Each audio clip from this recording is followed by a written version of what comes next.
Welcome to Gospel Tangents, the best source for Mormon history, science, and theology. I'm Rick Bennett. I'm excited to go on a van tour of Beaver Island. And now this was about a 90-minute tour. I cut out all the industry and fishing stuff that they talked about and just kind of focused on mostly the James Strang stuff and a few other little items here. So come along with me on the van tour. I think I'm in the right place. There says this tour, so we're going to go on inside and find out. So some of the businesses here, quite a few of them are open only in the summer months. Like the mountains we go by, which is all year long, and which is summer months. So, do people live out here year round? Oh yeah. Beaver Island's the only island on Lake Michigan that has a year-round population. If there's maybe between 600 and 700, 800 maybe later in the wintertime. In the summertime, it's 3,000 to 4,000. Do the ferries run all year? No, they run until the middle of December. That's it. Then there's air service every day, weather permitting after that. So some days if it's foggy or freezing rain or something, you can't fly. Otherwise, you have air service every day. But this is the community center that's open year round. And this is one of the taverns, the Beachcomber. It's only open in the evening, and it's open year round. Harbor Market in the bodega, that's just open in the summer months. Shamrock Bar and Restaurant, that's open year round. So they have meals in there, and as well as it being a bar. This is only open in the summer months. That's bicycles. They rent boats and sporting goods equipment out on the inland lakes. That's just open year round. Or summer. This is open. The Air Motel is open year round, and the hardware store here. It's a hardware store, gift shop, vet clinic in the back. That's open year round. This is the Mormon print shop. When Strang was here, the Mormons, they had a daily newspaper. At the time he died, he had 1,500 people living there. They had a daily newspaper. It was the only daily newspaper north of Grand Rapids. Now that building is the Beaver Island has Star Society's headquarters there. Now this is one of the restaurant, Daddy Frank's. It's just open in the summer months. Mostly ice cream, hot dogs, hamburgers. That's the Old Isle Inn. That's one of the hotels here. But fishing was a mainstay of the economy for many, many years. And they would salt the fish down and send them off that way. And then after they got rail service into Charlotte, they stopped putting salt on the fish. Then they would cut ice in the harbor and ice the fish down and send them over on the ferry to Charlotte. Somebody else would pick them up, ice them down again, and then take them to the railroad, to the rail center there in Charlotte, and they'd be put on the train and shipped off to Indianapolis or Chicago, wherever they want to go with it. This hotel here, that's called the Harbor View, and they got it well named because you got a good view of the harbor, that's for sure. And we have 2 fire stations on the island. This is the main one, it's right here in town. The other one's about 5 miles down on the east side of the island. And it's all volunteer fire department here. As it is in most small towns. Now this building here on the left, that's the post office. It was built about 1890 as a tavern. So they'd have the bar downstairs, the guys would play cards upstairs, and so the drinks up on a dumbwaiter. So it was when Prohibition came, of course it didn't do that. It became a tailor shop. And then about 1935 or so, it became the post office, and it's been our post office ever since. Post back to living upstairs and the post office down. But fishing, all these houses down, if you're out from the boat dock all on down, this was all commercial fishing. They had the docks here, the boats, ice houses, sheds where they're storing their nets or returning their nets and whatnot. Now this hotel here was built in 1901. It was called the Hotel Beaver. That was the first hotel on the island. They had rooming houses here prior to that, but that was the first hotel built in 1901, the Hotel Beaver. Then in the mid-20s, somebody else bought it, and they wanted to capitalize on the name or notoriety of Strang, so they renamed it the King Strang Hotel. So it operated hotel into the late 70s, early 80s, and then it was sold to a yacht club from Harbor Springs and Petoskey. And so it's as you can see now, it says private club. It's not a hotel anymore. They rent rooms. All the people that are in the yacht club, they each own one of the rooms up there. This is their dock over here. So I don't know if any of us are into baseball, if you follow the Detroit Tigers much at all. Yep. But yeah, and in the 1968 World Series, the first baseman was Don Cash, and he was a good friend of these people. His last years, he lived in Charlevoix, and he had a yacht. And he flew over here quite a bit, and then he drowned right here at that dock there. That's where he was the Shamrock. A little too late one night, and then yes, wearing his cowboy boots, and then when he fell off the dock there, and he drowned right there. No, there was in the 1830s, there was a trading post right like where that apple tree is there, and the people that had it, the Cables, was a man and his nephew, the Cables, and they traded with the Native Americans and with those early fishermen and the guys who were selling wood to the passing steamers. But when Strang came here, he made the rule that if he was to stay here on the island, he had to become a Mormon or pay him a tax or leave. So he drove a lot of people off the island. Some reluctantly became Mormons because they didn't have nowhere else to go. So the Cable brothers, they didn't want to convert, didn't want to leave, they didn't want to pay the taxes. So they left here, went down to the south end of the island. Here was called Cable's Bay. Down here, they went down there. They put a dock there to sell wood to the passing steamers, and they had the trading post there. Traded with them, but by 1852, he sent his people down and made it so miserable for him. So tell them they had to turn Mormon or pay, and they wouldn't do any of that. So they moved to Mackinac Island. So Strang made way more enemies than he did friends. And he was telling his people, well, you could go take the fish out of the fishermen's nets and do whatever you want. So they did. They'd go and steal fish out of other people's nets. Or when the fishermen from Harbor Springs or the Upper Peninsula or Charlevoix, whatever it would be, out fishing, they'd go to their homes and steal whatever they would want. So they had so in 1856 is when two of Strang's people shot him. He made that rule on he had looked at if a woman got caught wearing long dress, the husband would be whipped. So anyway, 1856, two of the whipped husbands ended up shooting him. In 1856, that's when this building here was being built. The lighthouse stuff. That's when they had the keeper's quarters out here in this picture. That's the keeper's quarters. This was being built in 1856 when Strang was shot.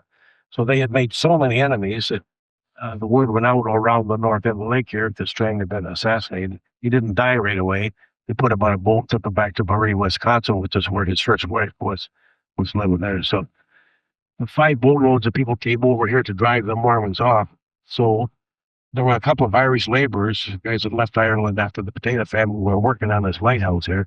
So they wrote their relatives who were back, maybe working on the Erie Canal or back in Toronto or wherever, and told them to come to the island, that the Mormons are leaving. It was the fishing was good. They were selling wood to pass the steamers. Farmland was available, so more Irish families started coming there, and there was plenty of work, plenty of money to be made. So they would save money, send it back to Ireland for more people to come. So by 1900, probably 80%, 75, 80, maybe 90% of the people who lived here were Irish. Some come right from Ireland couldn't even speak English. They come right directly there. But this, because 1856, that's when they were building that, but the same year that Strang was assassinated. So had Strang not been assassinated, or those two laborers hadn't been working there, there would not have been an influx of the Irish coming here. But then the Irish became the predominant people who were living here. They're just a very few other families, some French and some German, but all the rest are Irish, and then Native Americans. But Strang made the Native Americans leave the island too. They moved over to the other islands, High Island, Olive Garden, whatever. I always like to point this out. You look over here, you see Lake Michigan. See there, Lake Michigan, and you look here and you see Lake Michigan. So you look at your map here, there was a point of land on the island, is right here. And then later on was down, you'll further on down, it widens out to about 6 miles. So the island has about 54 square miles altogether. It's 14 and a half miles long, and it's got 54 square miles. Now, this is one of the cemeteries here on the island. This wasn't laid out as a cemetery. That fence went up after World War II, and there people were buried outside the fence here. And the early people that were selling wood to the passing steamers, the early fishermen, they would be buried here. Now, in your brochure, it's going to say this is where the first of the Mormons were buried, but there were buried people here long before the Mormons came here. They would just have a wooden cross, and the cross would rot away after a few years. And so you see all these silver markers that are about a foot off the ground. That's they had an archaeologist came here with the ground penetrating LiDAR to find, see if there's some of them there all down through there. That's where there's a grave there. That's where they just put a wooden cross. It might be in 1850, 1860, whatever, 1830, and it would rot away. So, so you know, you found where that's where there's bodies there, and they get one who it is. Because they just will put a wooden cross there. So anyway, that's where all those silver murders. That's where someone's buried there, and they don't know who. Now to the left, this is the Episcopal Church, St. James Episcopal Church, and it's all open in the summer months. It's not open year round, just in the summers. It'll be closed maybe in late September.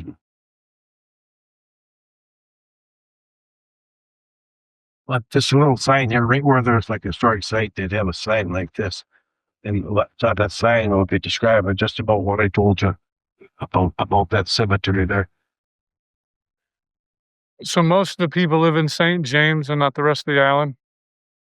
Well, probably, yeah, the majority probably more in St. James Township than the rest of you. Because there's no other businesses outside of town. Everything is right here. Most of them built businesses are right here. There's a few outside of town, not that many. This is a bicycle path here. No motorized vehicles on it. It's a bicycle path. All that. Now, the road right now, this was built by the Mormons.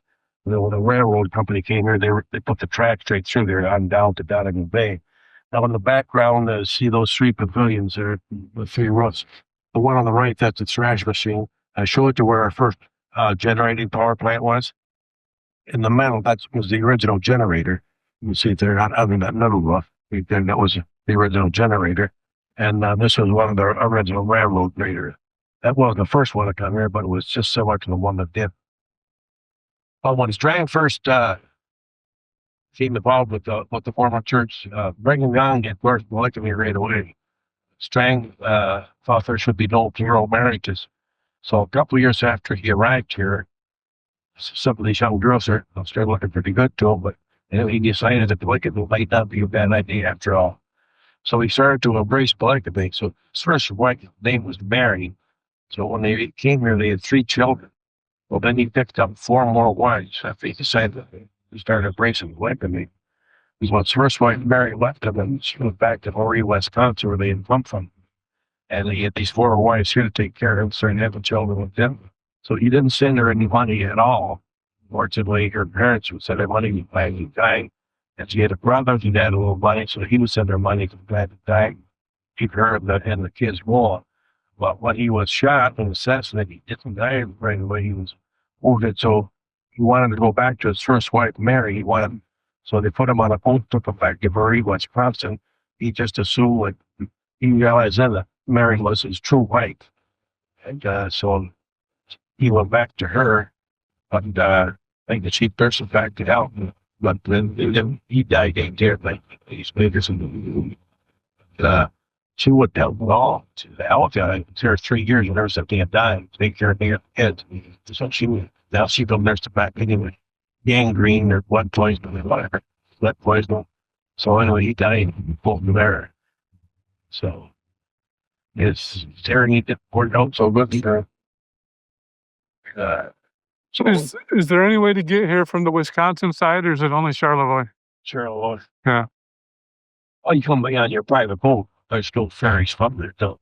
All ferries or air services of Charlevoix.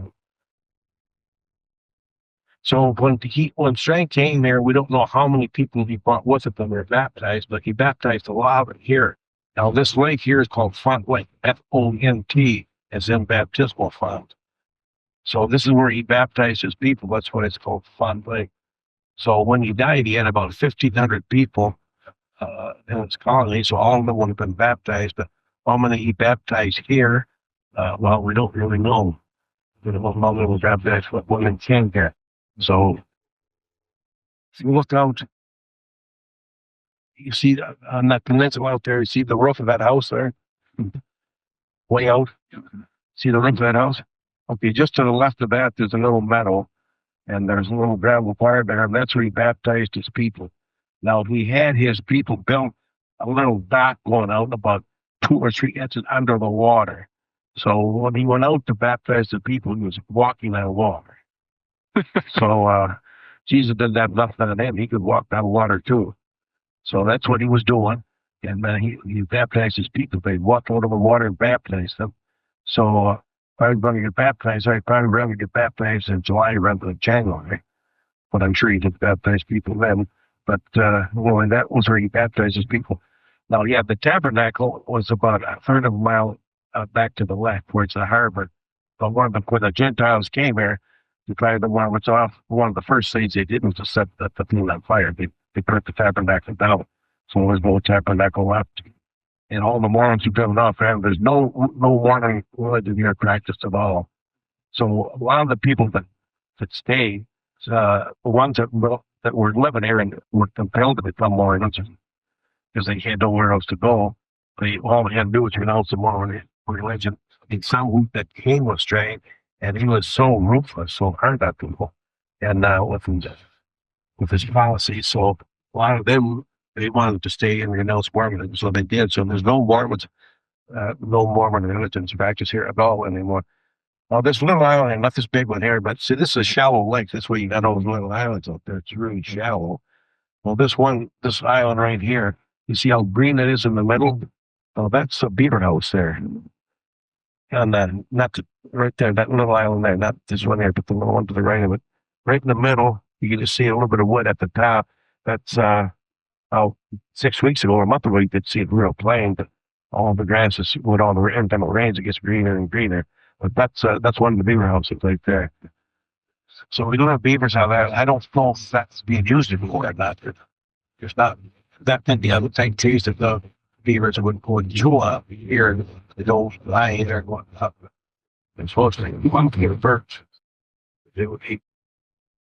Strang was a well-educated man, educated himself. He didn't go to college, but he read law books enough that he passed the Michigan bar exam.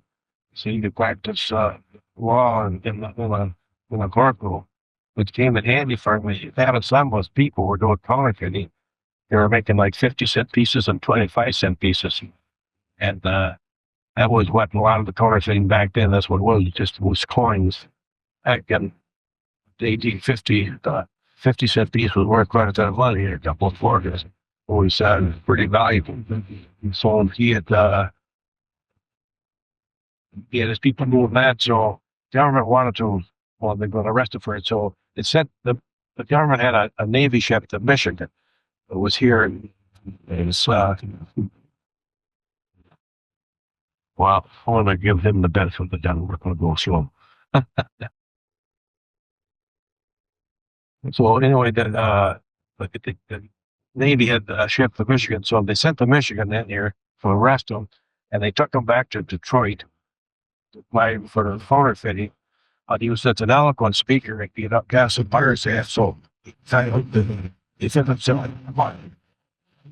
he was such an eloquent speaker, they talked him into winning. So, well, that's what they did then, and so he was acquitted, so he came back here and he crowned himself king. And he didn't think there was anybody else suitable to do it, so he had to do it himself. So he crowned himself king, told the people here this was his domain. It was only religious to him and not to the federal government. So the government sent the Michigan back in to arrest him again and took him back to try him for both treason and sedition. And he talked to jury to put him again. So having passed the bar exam, that came in pretty handy for him because he defended himself successfully in court twice. I'm going to support that here. Now we're at Donegal Bay. If you look at your map, we're in the northwest corner of the island here. Now in Ireland, County Donegal's in the northwest corner of Ireland. So there was a guy came here in the 1950s, and he was going to develop this into well, you can see all the buildings there, the development, the house here and whatnot. So he named it Donegal Bay to correspond with the Donegal Bay in Ireland, which is on the northwest corner. So this Donegal Bay. Now that island out there, that's High Island. And it's called High Island for a very good reason. See in the middle how high it is there? Now that island's about 5 miles long. It's 4.5 miles from us. But in the middle, you see how those high hills. Now the one on the right in the middle of that, you see another little promontory sticking up. That's the highest point of land on Lake Michigan. not in the state of Michigan, but out of Lake Michigan, right in that little hill there in the middle of that. And I'm not sure how high it is, but down here, there's a hill here called Mount Pisgah that's 730 feet above sea level. So that's either 30 or 40 feet higher than that. Now, all this beach here is all private, but right where these people are, if you go to the right, that's a public beach there. So that's where people are parked here because they're at the public beach. It's a beach to the right. This is all private down here. So the people own these homes here. They have an association, and so they own all this. They don't keep it mowed, that's for sure. Now, there's no one lives on that island. It was the last people left there in 1940. An Armistice 1940 was one of the worst storms ever on the Great Lakes. There were still some Native American families lived over there. They had about 3 fish boats. They had the one dock, the 3 fish docks, and the boathouse. And that storm was so violent, there was Armistice 1940, that all 3 of the fish boats were lost. The dock was smashed and lost. Everything was lost. So people came from there over and took them off the island and brought them back there to them. And a few of them went back over in the winter, and then they dragged their houses across on the ice. So some of them did that. So you had, but there's no one lives there now. The island belongs to the state, the whole thing. But if the state doesn't have any cattle facilities over there, you go over there. Anybody go there if you want, walk around, or you go over camp if you want. But you had to bring everything with you. There's no water wells. There's nothing over there, no facilities at all. So you're on your own if you go there. But it's a beautiful island. Sometimes that beach is nice, beautiful beach. Sometimes you see just modes anchored off. People go ashore just to go swimming or to have a picnic or whatever. Some really nice beaches there. And the state doesn't have any facilities there at all.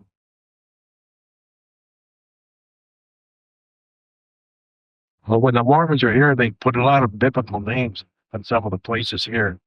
Well, there was a place down in the Holy Land. There was a Mount Pisgah that Jesus preached from. And so when Strang came here, he named this hill where that cars parked down there on Mount Pisgah after the Mount Pisgah that Jesus preached from. And this he named it Mount Pisgah Bay. Then in the 50s, that guy was going to develop there. He bought most of the property and so to develop it. And then he named it Bay. It was down in Bay in Ireland. But this is Mount Pisgah here. You can see a heavy foot traffic. For a lot of people, that's the hidden thing to do, was to climb up Mount Pisgah. But I did it as a young lad several times, so I got that out of my system. I don't have to do it anymore. But it doesn't end right where the sand is. You can see where the trees go up higher. But for a lot of people, that's the hidden thing to do is to climb. You can get a good view from there. And you see it's 730 feet above sea level. That one over there is 30 or 40 feet higher. But anyway, this is Mount Pisgah. Where it's bound with the Mount Pisgah and the Holy Land. That's usually where I turn around, but it's a little bit busy today. So, but that's Mount Pisgah named by the Mormons. He put a lot of biblical names on different places here on the island. Like look at your map, the lake at the south end of the island is Lake Genazareth. Sometimes the Sea of Galilee was called Lake Genazareth. In the early days, some people used to call, on the map says Lake Genazareth. A lot of people here used to call it Lake Galilee.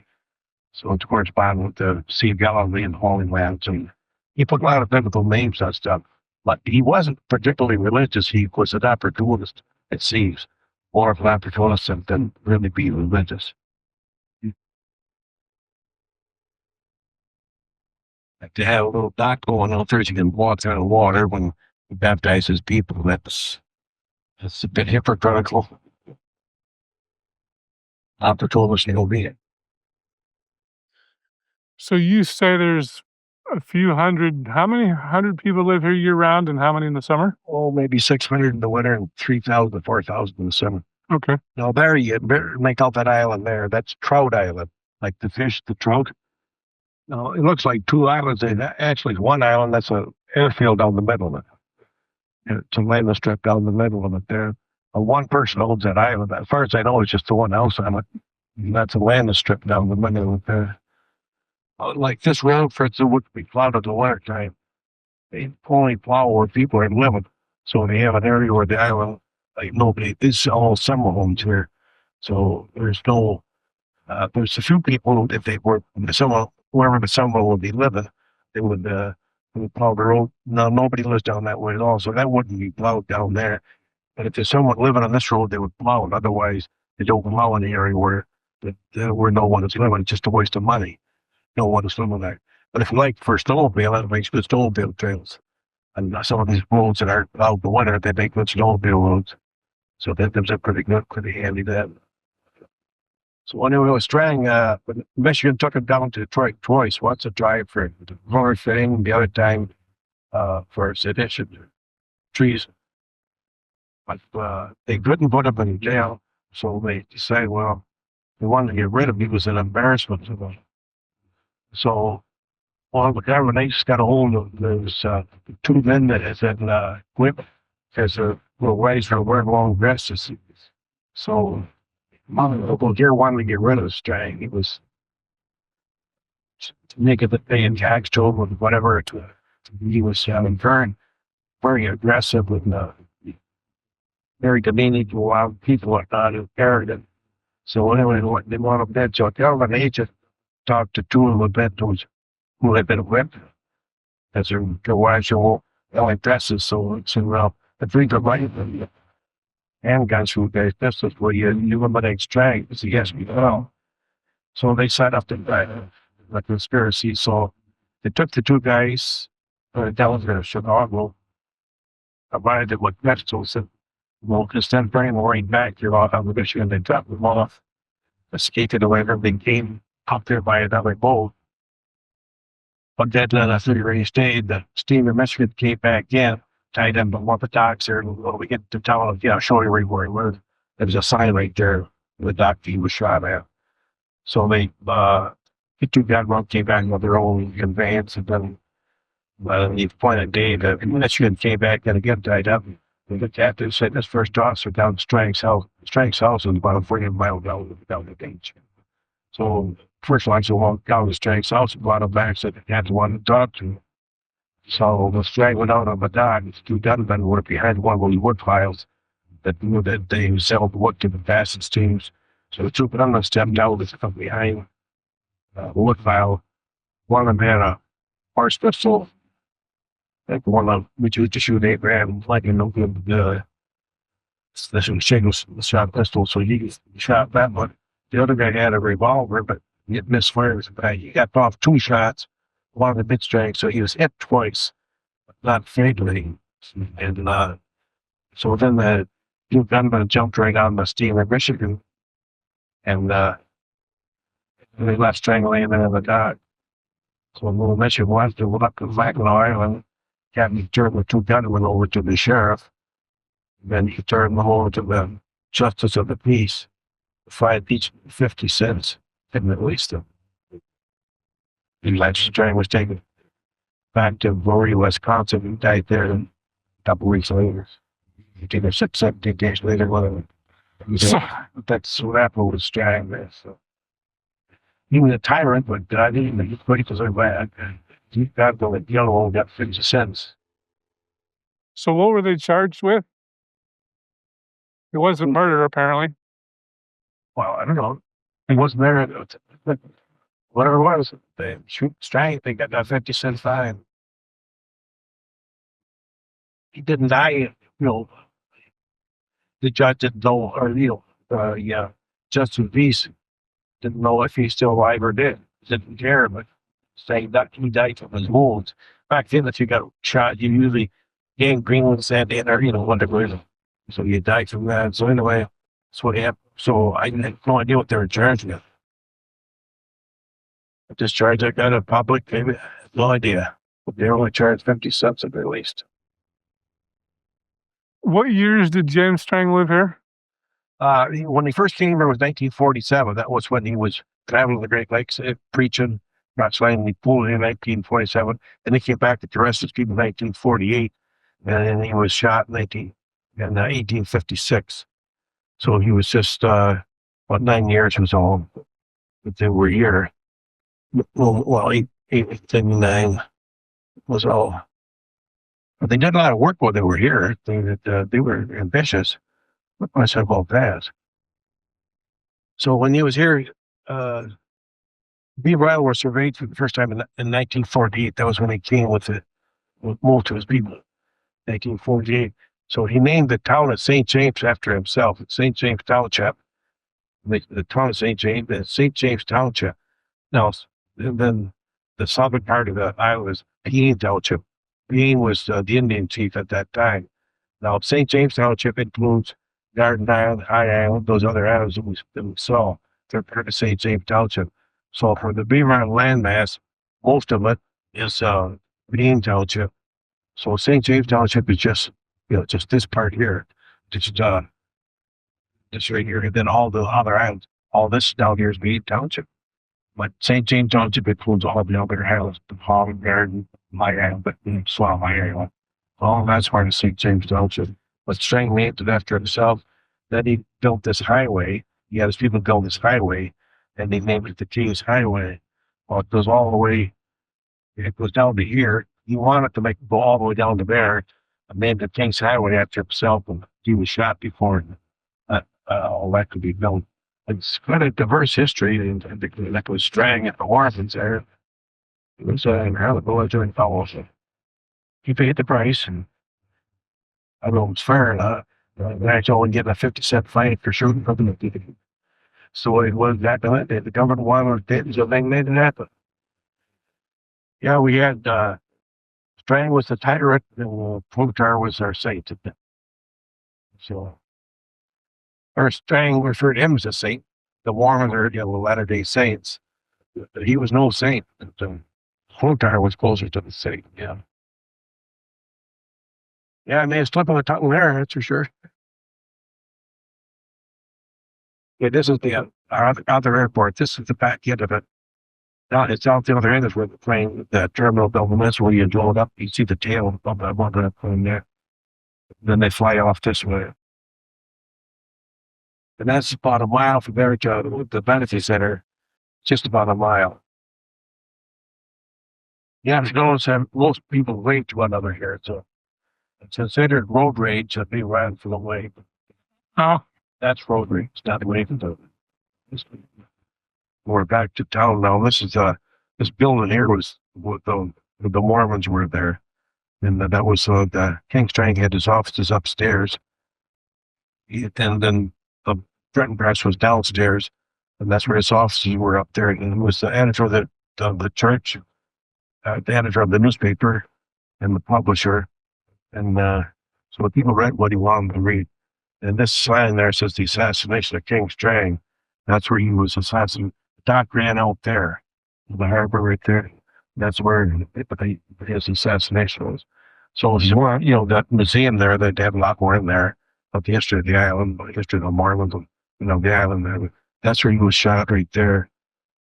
Then they took the captain took him up to the two gunmen, dropped them off back on the island, and fined 50 cents and released him. So wasn't all that good.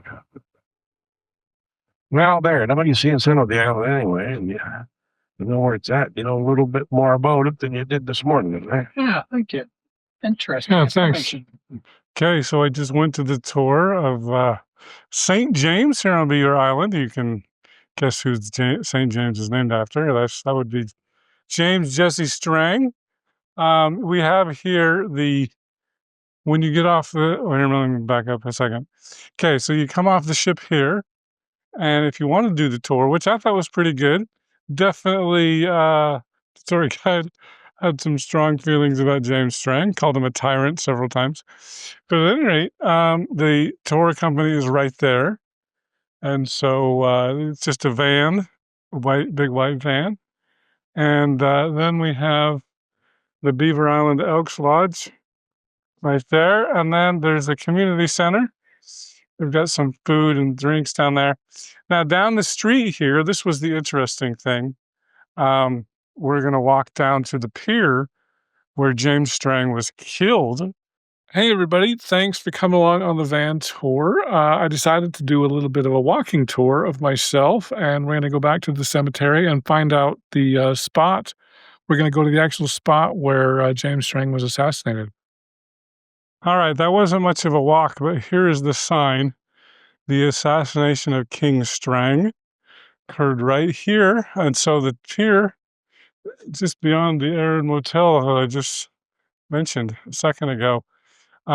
Here's what it says here on the sign. Thanks for listening, and I hope you to continue to enjoy Gospel Tangents. Consider becoming a Patreon or go to gospeltangents.com/shop, and you can get a cool tie, a hat, or even a nice mug. You can also get a sweatshirt, so check it out at gospeltangents.com/shop.